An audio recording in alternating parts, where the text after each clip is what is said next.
Good morning, good afternoon, and good evening to you all, wherever you are joining us from around the world. Welcome to this webinar organized by the World Future Council.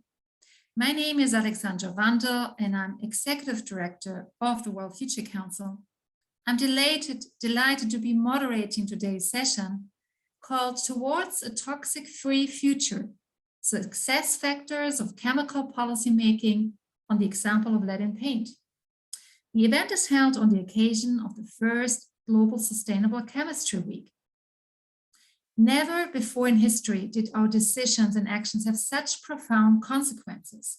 And this is why the World Future Council was created in the year 2007 in order to focus on identifying and spreading effective policy solutions for challenges humanity is facing.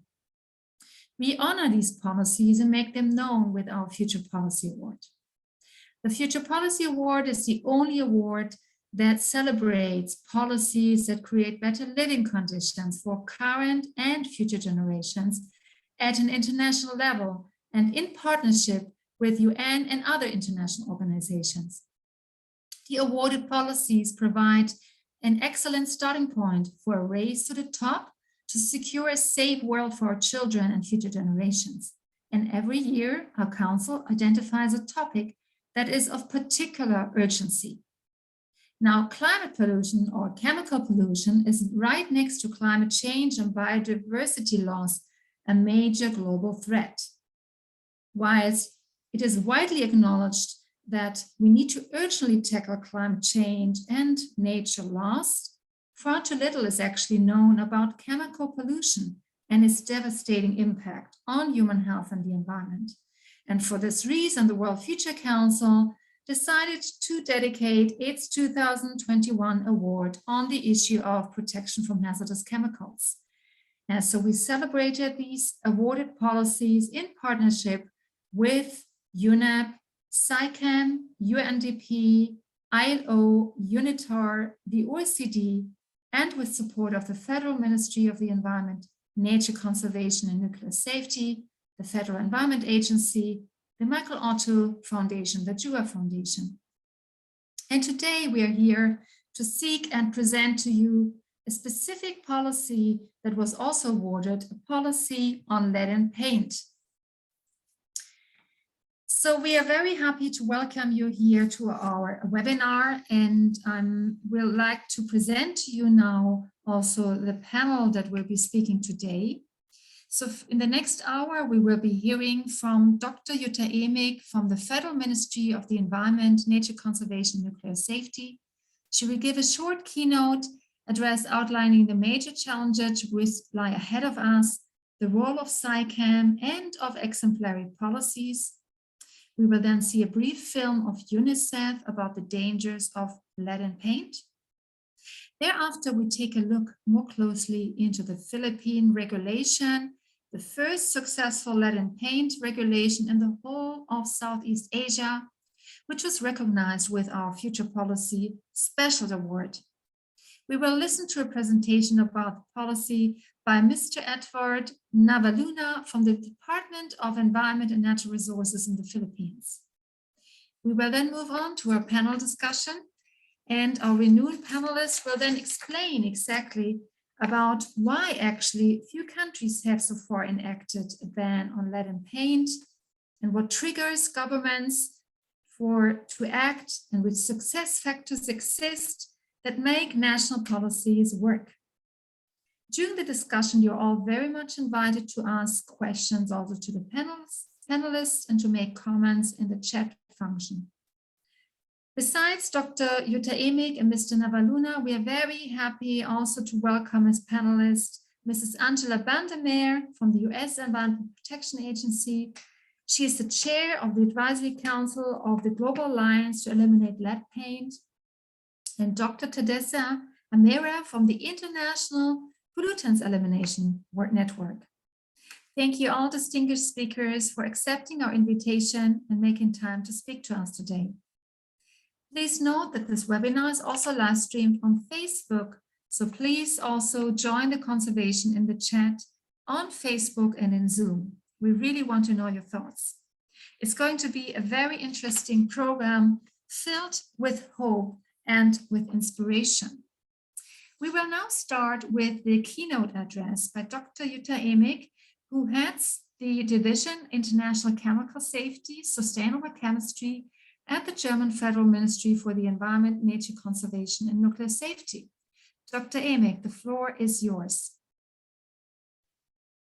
Thank you very much, Ms. Wandel. Good evening, good morning, good afternoon to all of you colleagues. I would like also to extend a warm welcome to you for joining this webinar today. And I would like to express my thanks to the World Future Council, not only for organizing this webinar today, but rather also for proposing to our ministry a project awarding successfully implemented policy solutions that protect people and the environment from hazardous chemicals. This project was very exceptional compared to projects our ministry is typically funding. We typically rather support NGOs in their work to raise awareness about the importance of protecting health and the environment, including through managing hazardous chemicals soundly.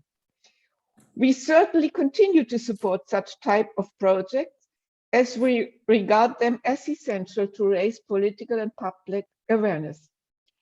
Today, however, I would like to focus my short keynote on the reasons why our ministry decided to financially support this project. As all of you may know, Germany is holding the presidency of ICCM5. That should have taken place in 2020, but had to be postponed due to the COVID pandemic. While the goal related to chemicals, which has been set at the Johannesburg Summit in 2002 and has been reflected in Target 12.4 of the 2030 Agenda, expired 2020, all of us are aware that we have failed to achieve a sound management of chemicals and waste by 2020. ICCM5 therefore needs to decide upon the sound management of chemicals and waste beyond 2020, and I should say now beyond 2021. UNEP's Global Chemicals Outlook 2 demonstrated clearly that we have not only failed to achieve our goal, but that we are also facing increasing challenges due to the rapid growth of production and use of chemicals. The independent evaluation on SciChem highlighted the lack of legislation and institutional capacities on the national level as one important reason for our joint failure. Institutional strengthening is therefore one area we, the German ministry, wants to focus on.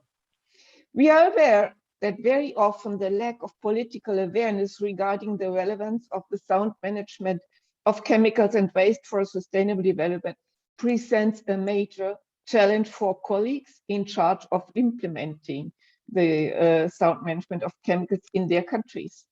This is also why they often have to cope with the lack of human and financial resources to do their work.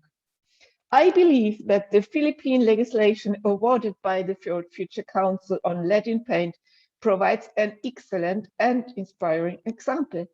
Our colleagues from the Philippines deserved being awarded. Their work demonstrates that developing and implementing legislative measures is feasible and contributes notably to the well-being of humans and to protecting the environment. I would like to invite, or I should rather say encourage you, Edward, and your team to support others in learning from your best practice example. The elimination of lead in paint is an important emerging policy issue in the frame of the strategic approach to international chemicals management. Emerging issues provide a unique instrument for making progress on certain issues of common concern through collaboration of stakeholders across all countries, and I should say also across all UN regions. The progress made on the EPA eliminating lead in paint is very much due to the continued commitment and enormous personal dedication of a small number of stakeholders to this specific issue. Let me therefore close my short remarks by thanking my colleagues from UNEP WHO, and the US EPA for their hard work. Thank you very much. Thank you, Dr. Emek, for highlighting the benefits of chemical regulations for people and the environment so clearly to us.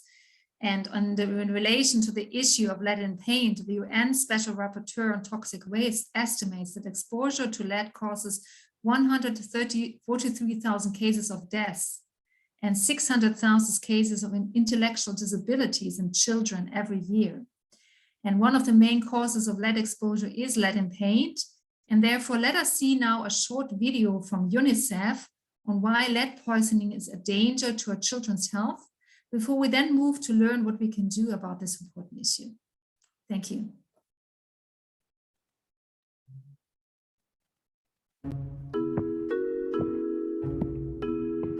This is lead. We don't really like lead. You see, it all goes back to a time when we thought we could be friends with lead. In fact, lead was even popular, invited into a whole range of everyday items like paint and gasoline. But over time, lead grew out of control and revealed a dark secret. It just can't stop poisoning people. So today, we've had enough. It's time to put lead to bed. That's because lead is causing a massive global health crisis, one that isn't getting enough attention. Let's take a look. Lead is a highly toxic metal and has particularly harmful effects on children. Young children absorb about 4 to 5 times as much lead as adults, and it affects almost every organ in a child's body. Even limited exposure to lead can cause damage that's devastating and permanent. So it's not surprising that we don't want lead around here anymore. What is surprising, though, is the scale of the problems that it's caused. 1 in 3 children worldwide is now affected. That's around 800 million children across the globe at risk of lead poisoning. It's not all lead's fault, though. You see, lead's usually perfectly okay being left alone in the Earth's crust. Lead still has some valuable uses in things like batteries and electronics. And if handled with care and recycled properly, it can even be possible to live alongside lead. But once lead is released into the environment, usually through people handling it the wrong way, it just can't help getting into everything it touches. Into the soil beneath us through improper battery recycling, disposal of unwanted electronics, and other industrial processes. And from the dust released by peeling or chipping lead paints. Into the water we drink, for example from old pipes that contain lead. Into the air we breathe, from unregulated smelting of lead-acid batteries and burning of e-waste. And even into some of the food and household goods that we consume. From contaminated spices to glazed ceramics, cosmetics, and painted toys. Once it's in the environment, lead lurks quietly, and its effects are insidious. Its symptoms difficult to spot. Sometimes there are no warning signs at all, until it's too late. The effects on the developing brains of young children are particularly severe. For pregnant women, lead exposure can harm their unborn child and raise the risk of a range of complications, including miscarriage, stillbirth, premature birth, and low birth weight. There's no cure for lead poisoning. The damage it causes cannot be reversed. The only solution is prevention. We need to keep lead safely away from children. We need to put lead to bed. The good news is that it's possible to eliminate the danger of lead once and for all. But this needs support from governments to ensure lead is eliminated from certain consumer products, such as paints, toys, ceramics, spices, and cosmetics, that it's used and recycled safely, and that contaminated sites are cleaned up. It needs support from industry to ensure responsible manufacturing and recycling so that lead is not leaked into the environment. And it needs support from communities to be aware and look out for lead, to safely dispose of batteries and unwanted electronics, to keep children away from industrial and recycling sites, and to seek testing and care if a child may have been exposed to lead. By working together, we can eliminate the dangers of lead exposure to children. We can put lead to bed and ensure lifelong health and a bright future for every child.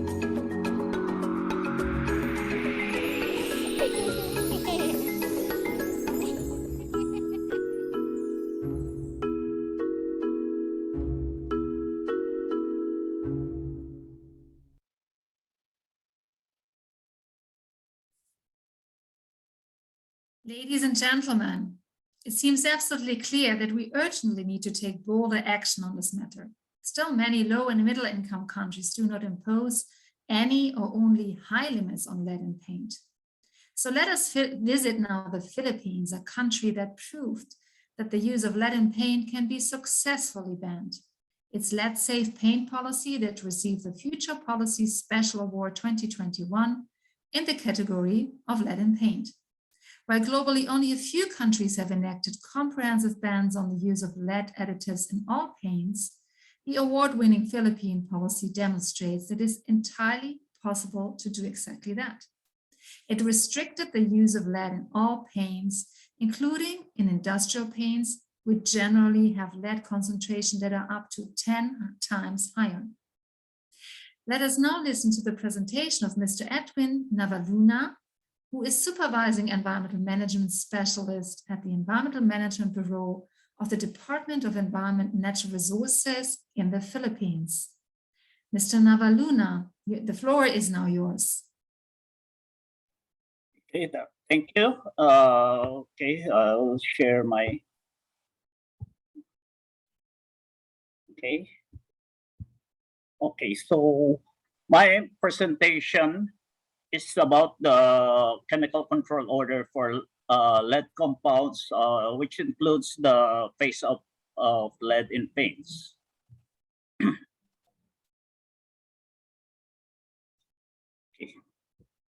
Oh.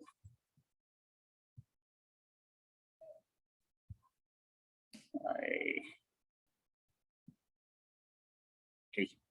So, well, basically, we have a legal framework in the regulations of chemicals. So it covers all chemicals as well as hazardous waste. So there are two titles in this Republic Act 6969. So as early as 2005-05, a department administrative order was issued wherein toxic chemical substance for the issuance of chemical control order. So we have listed here cadmium, lead and lead compound, benzene, arsenic, and vinyl chloride and chromium. So we have lead time in the preparation of control orders for these types of chemicals. And so we have the chronological events in the CCO, okay, in the lead development. So we have consultations coming in several years, so it's not that easy. So we have several years of consultation, December 2007 up to December 2011. So simultaneous with this are IEC on lead and lead compounds and facility inspection on how this facility would be able to phase out their lead in paints. And we have, of course, focus group discussion with specific sectors, of course, particularly with the industry, where they would be the one to phasing out in their operation. So there are review process. So starting with March 2013, review and deliberation with our department. And again, after that, with all bureaus in the department, these have been two issued or presented to the secretary through the IDNR executive order. And finally, the issue on DAO, on chemical control order for lead was signed by the secretary. So this has go through process of consultation, IEC, facility inspection. We also have issued guidelines or clarification like packaging for food and drinks, so they should not make use of lead and lead compounds. They're also for fuel additives. Of course, there's also clarification that it will not be used, and of course for water pipes. So in addition to the general chemical control order. So these are some of lead campaigns that we have done on several international lead poisoning prevention week. Action observed in 2013, 2014, and 2015. No less than our Secretary of Environment and Natural Resources is present in this lead campaign. So on the left bottom corner, so that is our Secretary who signed the CCO for lead.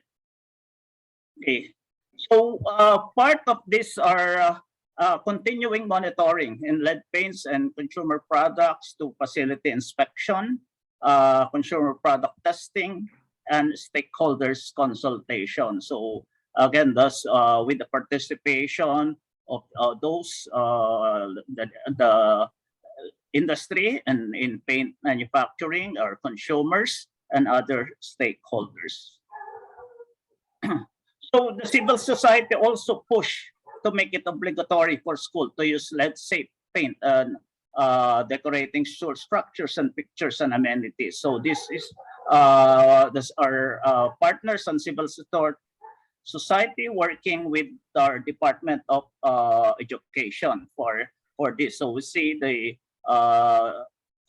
tables and chairs and school buildings are discouraged to use non-leaded paints.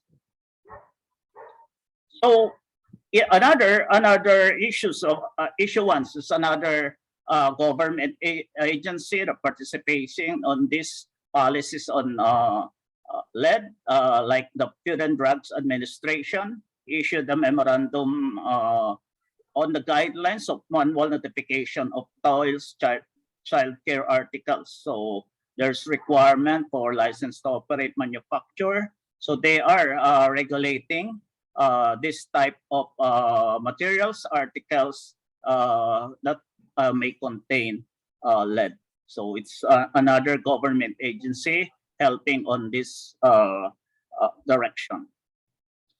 Okay, again, another Bureau of Product Standards is another government agency under the Department of Trade and Industry. So they include the standards for 90 ppm lead threshold in the Philippine National Standard through the Technical Committee. So the Technical Committee of the Bureau of Product Standards represented are the paint industry, the government agency, academe, and professional organization. This is the Architect Association of the Philippines. So here is the formal issuance by Department of Education on the mandatory use of lead-safe paints in school. So another government agency helping on this direction on the use of lead-safe paints in schools. Okay, on the industry side, we have two paint manufacturers that are certified by a third party, promoted by the EcoWaste Coalition, IPEN, the Philippine Associated Paint Industry. These are the Pacific Paint and Davis paints. There are various paint products that are lead-free. So they are leading in this advocate from the industry side. So again, the Philippine Association of Paint Manufacturers issued that guidelines on the evaluation and control of base paint hazards. So they are providing guidance as far as using paints and hazards for lead paints. So we see that the factors, success factors in this collaboration of stakeholders from the government, the paint industry, and the civil society. So the government facilitated the multi-sectoral process, consultative meetings, and support from the top management, particularly the Secretary of the Environment and Natural Resources. On the other side, from the paint industry, the top paint makers with majority market share transitioning to non-lead paint production, and also their association participation in policy dialogue and technical meetings. The PAPM and the Coalition Collaboration on Organizing Technical Seminar with paint industry as participants. So on the civil society, they are helping in the lead analysis, outreach efforts for government, industry, and public, and increase awareness on the issues of leaded plates on toys and consumer products. So that's it, how we were able to phase out and lead from paints with the issuance of chemical control order and participation of various stakeholders. Thank you very much. Thank you very much, Mr. Navaluna, for sharing this very comprehensive presentation about the Philippine policy with us, also about the success factors that you have indicated. And congratulations again for receiving the Future Policy Award with the special category Lead and Paint. I also would like to invite everyone to have a look at an animated film about the Philippine policy that the German Federal Ministry for the Environment, Nature Conservation and Nuclear Safety has on its website. You will find the link in the chat. We will now start with a panel discussion about the most critical elements of effective chemical policymaking on the basis of exemplary national lead paint policies. And during the debate, you're also very much invited to ask questions and make comments in the chat. I will then direct them to the speakers during the debate. I'm now very happy to have with us Mrs. Angela Bandemer. She is International Program Manager at the US Environmental Protection Agency, which is the chair of the Advisory Council of the Global Alliance to Eliminate Lead Paint, and Dr. Tadessa Mera, who is co-chair of the International Pollutants Elimination Network, IPEN, and also Executive Director of Pesticide Action Nexus Association Pan-Ethiopia. So in addition to Dr. Emig from the German Federal Ministry and Mr. Edwin Navaluna from the Department of Environment and Natural Resources from the Philippines, so we will now hear, and I would like now to turn to Mr. Navaluna again with the first question. So Mr. Navaluna, we were very pleased to award the Philippine Lead Safe Paint Regulation with the Future Policy Award 2021. Do you think the policy is inspiring other countries to step up their efforts? Yes, I believe this award is inspiring to other developing countries. As far as phasing out of lead by a developing country, it would be I believe that other countries were able to know about this based on various presentation by some of our partners from the civil society presenting our chemical control order or our phasing out of lead in the Philippines. I believe that the way that it can be done by a developing country is a great inspiration to other developing countries as well. Thank you very much. That is, of course, very good to know that your policy has inspired other countries, and we do hope many more will follow and learn from your example. And Mrs. Bandemer, you are one of the main experts when it comes to the global status of lead and paint policies and the unit model law that help country to draft and develop lead-safe paint policies. Can you please tell us, is the situation improving globally? And what role do policies such as the Philippine lead-safe paint regulation play? Thank you, Alexandra. Again, good morning, good afternoon, good evening to everyone. I am very pleased to be here and also pleased to say that the situation is improving, that indeed the Philippines provided a very early example of how a developing country can take on this issue. And the US EPA has been involved in this issue as chair of the alliance, but we also chair a legal team, and we are seeing an increase in countries that are tackling this issue.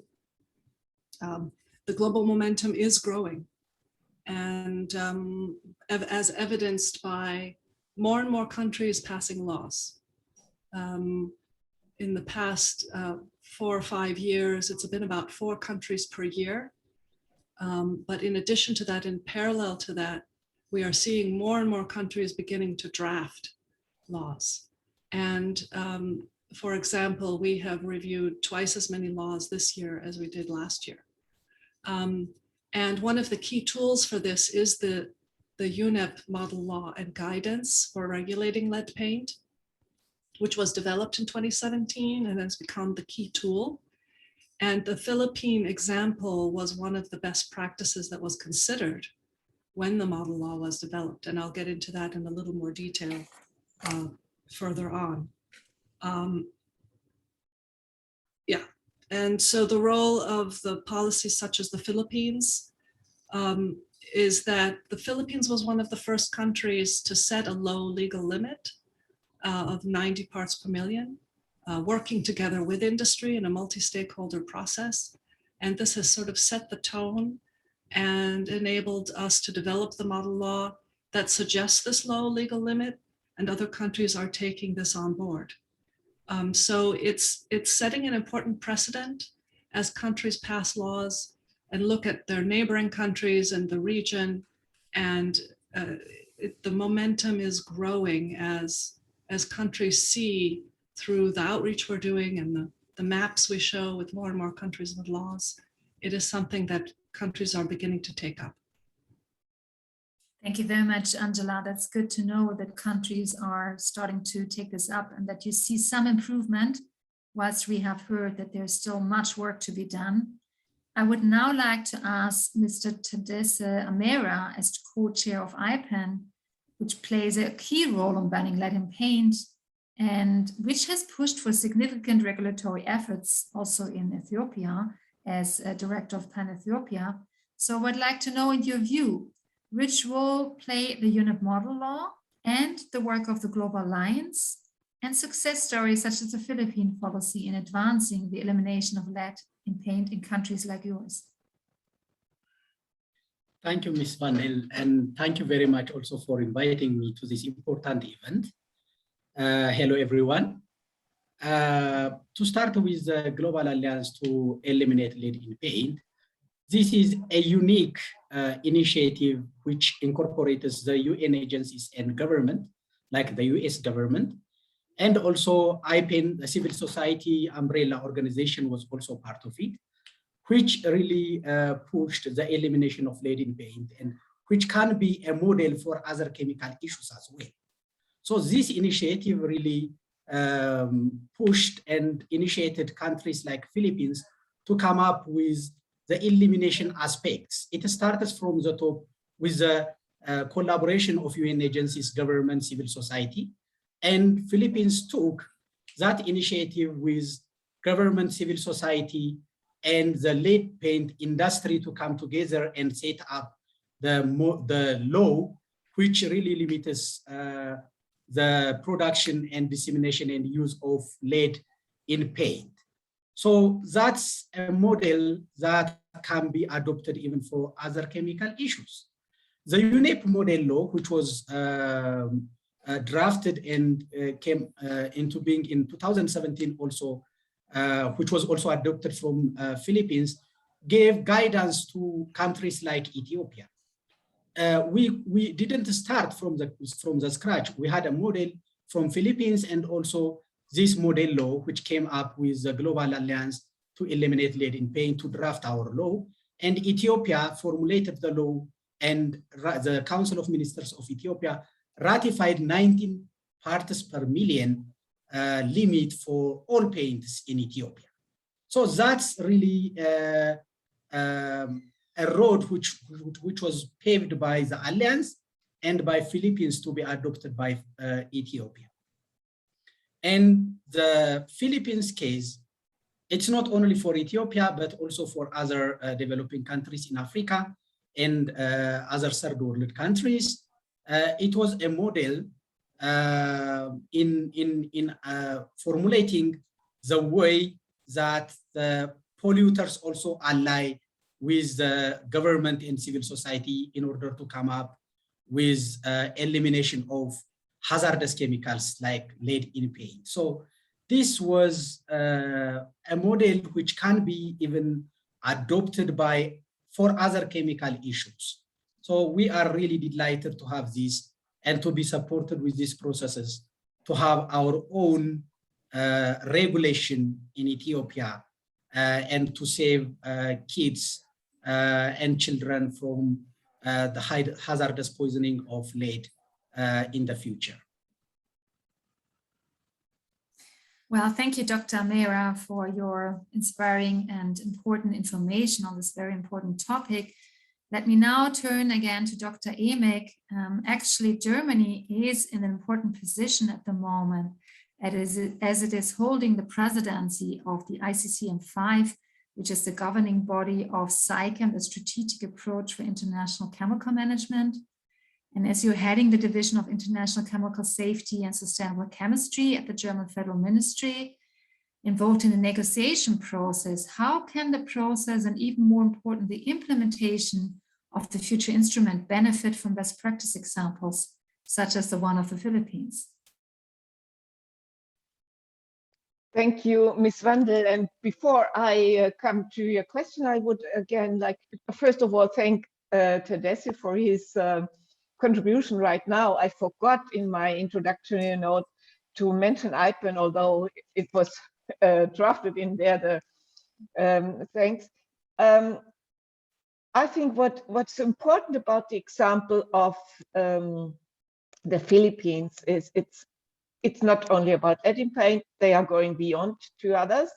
And what's also important that as the negotiations take now much more time than we initially expected, I think it's important to have also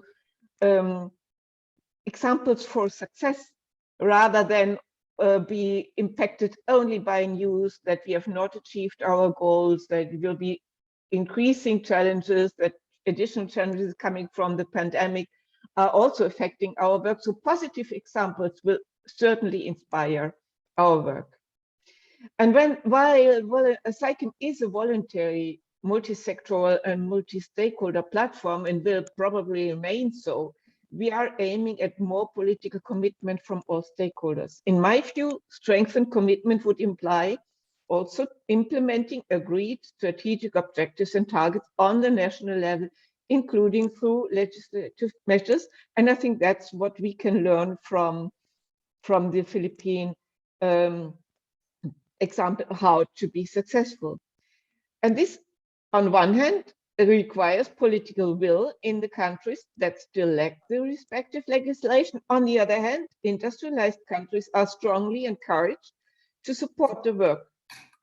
So as I said, I believe this example from the Philippines is an excellent one to demonstrate successful cooperation between various stakeholders in order to improve substantially the protection of human health and the environment, and thereby contributing to achieving a sustainable development. Yeah, thank you very much, Dr. Emek. As you highlighted very much, it is indeed very important to have good cooperation among the different stakeholders, political will, and also the support of the business sector.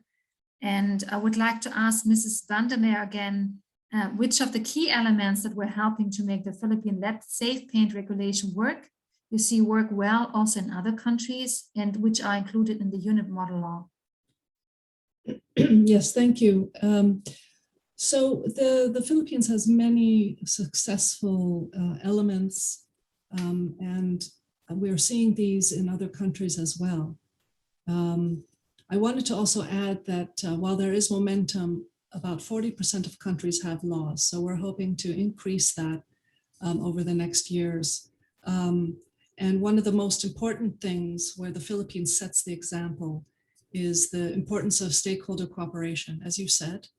And this global approach also. So there's the national approaches fueled by a global drumbeat, if you will. This is how we were able to phase out lead in gasoline or in petrol through the Partnership for Clean Fuels and Vehicles, and it was led by UNEP, but industry joined this as well. NGOs joined, governments joined, but the action happened at the national level. The drumbeat was at the global level, action at the national level. And this is what we're seeing in lead paint as well. We're seeing that the Global Alliance provides this global context, and that countries are given tools to make the decision at the national level. And so a stakeholder process is very, very important in order to involve industry and civil society to make decisions about what makes sense at the national level, given the local frameworks. So the UNEP model law was developed to provide options for countries. It is by no means something that one adopts at the national level. It's a menu of options that can be adapted and has model language that people can use. And it was agreed to by industry and civil society. So it provides examples of approaches that are already vetted in a multi-stakeholder process and can be discussed in a multi-stakeholder process at the national level. Another very important factor for a successful lead paint law is that it is feasible to implement. And from what I've seen, the Philippines has designed their law to be feasible.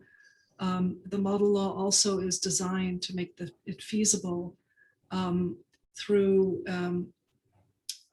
being able to help the industry understand what the regulations are, help the government have enforcement that is relatively simple to do. And the other issue is that the cost of reformulation is not always zero, but it is also not cost prohibitive.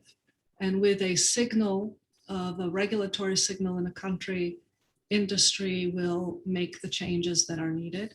And in some cases, the cost does not go up. And where it does, the regulation would level the playing field so that everyone is faced with the same changes that need to be made.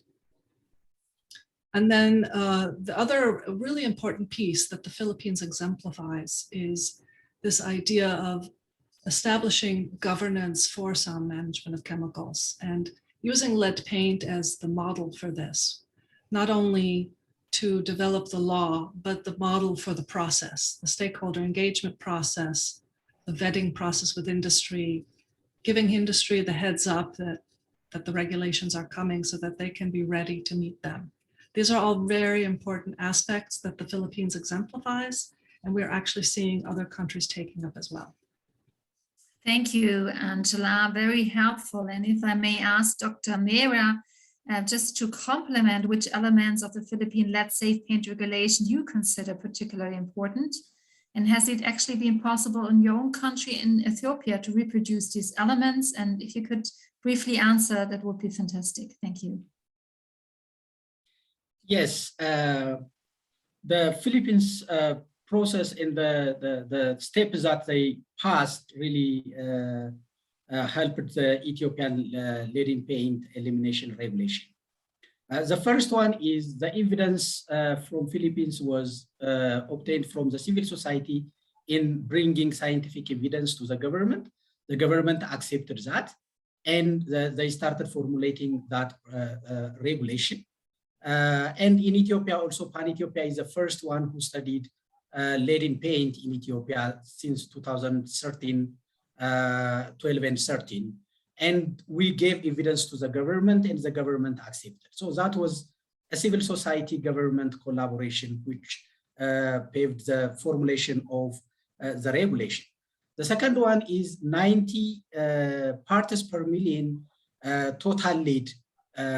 It was a model from Philippines, and Ethiopia also adopted that, and we have the 90 ppm total lead elimination as a regulation. And the third one, which is very important, is making sure local paint industries to come on board. It should not be a civil society government initiative. The industry should be convinced. And we adopted that from Philippines, and the industry was part of this process, and the industry agreed to formulate and ratify this process. And that's why we have this regulation in Ethiopia. And the Philippine process was very helpful in Ethiopia and also in other countries. Thank you, Dr. Tadesse. That is, of course, inspiring to hear that also in your country, certain elements have been adopted and that you also have exemplary policies that hopefully will also spread to more countries. And as we know, I would now like to actually turn to Mr. Navaluna and to ask him, will the experience with the lead safe paint regulation be used also for future chemical regulations on other chemicals of concern in the Philippines? Yes, actually, we have the same procedure in crafting regulation for various chemical regulations. So we have a what they call a chemical control order. It's not only for lead. We started from cyanide, mercury, asbestos, and there are also other chemicals lined up in the next few years. And the procedure is basically the same because compliance really is based on the acceptance of those regulated companies, industries, and of course with the support from the civil society as well as our consumers or end users, as well as the help from the academe. So we all request assistance and help from these various stakeholders to have a regulation that is implementable and acceptable to all concerns. Excellent. And Dr. Emig, do you think advancements on eliminating lead in paint could influence regulations on other chemicals of concern? Thank you, Ms. Wandel. I would hope so. And I think positive examples are always inspiring. So hopefully we can learn from that and we can use this as an inspiration for future work. As I already outlined earlier,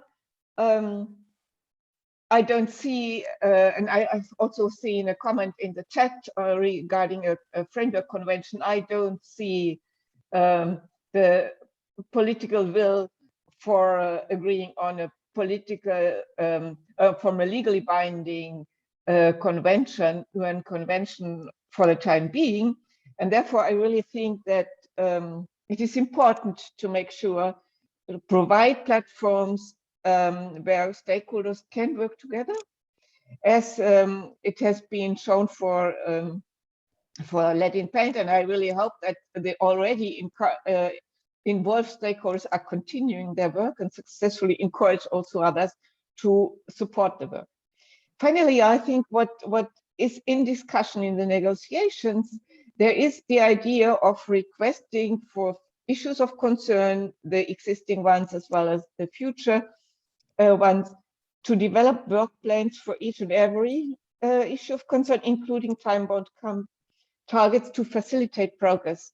This is, of course, a matter of negotiation, and I cannot preempt for the time being their outcome. However, I am personally convinced that work plans and time-bound limits would help making progress on lead in paint as well as on other issues of concern. Okay, very good. So actually, I would like to thank our esteemed panelists for their insightful thoughts and also the participants for comments and questions. And I now would like to pass on again to our panelists. And I see that one question by Friends of the Earth Germany has already been addressed by Dr. Emig. So let me now have a look about other questions that actually have come in. So I see that there is still one other question that was directed to Dr. Tamara, asking major hurdles remain, how we can catalyze the global phase out of lead paints. Mr. Amira, could you please answer that question? Yes, thank you, Ms. Vande. Lead in paint is one of the sources of lead poisoning, and it should be considered for elimination, as has been declared by the Global Alliance, because it's accessible in schools, with toys, at home, and everywhere. So IPEN is now starting a new initiative to make the lead pigments to be listed under the Rotterdam Convention. So if this process is adopted, and if lead pigments are registered under the Rotterdam Convention, that will synergize the SAICM process with the Rotterdam Convention process, so that the industry can adopt this process and avoid the pigments from adding paints in all industrial and household, and also the toy paints. So this is one aspect which is a hurdle for removing, but if it is synergized with the Rotterdam Convention, SAICM will also have these strengths and synergized to come into effect. Thank you, Dr. Amira. I actually see that there are two more comments in the chat. First of all, there's a comment from Senegal, where it says that specifically in Senegal, they have a lot of difficulties to develop lead paint policy making. There's no priority in the government for this topic. So what can they do to push our government? What can you recommend them, as you in Ethiopia already successfully developed a policy? And I see also, we also have here a representative joining us from Nigeria, from the Deputy Director of Chemical Management Program. So perhaps you could just briefly, just in 2 sentences, give some recommendations to your colleague from Senegal and Nigeria. What I do is, when I go to policymakers, I start talking the lead paint issue, personalizing it. I'm not talking about very far environmental issue. I'm talking about your kid and my kid. Our kids are in danger. There is access to this lead in their schools, hospitals, in their toys, and also in their bedrooms. So how can we solve this problem? It's not about other environmental issues. It is about the problem in our home. And for that, I have an evidence. I have a result from accredited laboratory. What shall we do? This is not a case about saving other unknown people. It's about our kids. So personalizing the poisoning issues to policymakers will be effective. And we have to come with scientific evidence from accredited laboratories. That's my advice for my African friends. Thank you so much. So I would like to ask at the end of the panel, again, every panelist to answer the following concluding question: which are, in your view, the most critical success factors that are key to effectively regulate lead, but also other top 10 chemicals of major health concern? And if you could just briefly summarize it, as we only have a couple of minutes left. So let us start with Mr. Navaluna, please.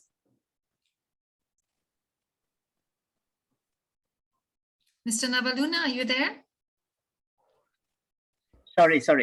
So what we would say is important with this regulation is the participation of stakeholders, and in our case, there are several that help us through this regulation, and all help from the various stakeholders. Comments are very welcome from the government side and the implementation of such regulations. Thank you. And Dr. Amy, please. And I will be very brief. I think the main point is raising political awareness, including through a science policy interface, but also campaigns, as had been done by the Global Alliance on lead in paint, and commitment from all stakeholders, not just from governments, to work jointly towards a sound and sustainable management of chemicals and waste. Very good. Mrs. Vandermeer?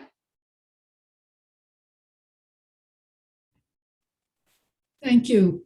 I won't repeat what the others say. I agree with that.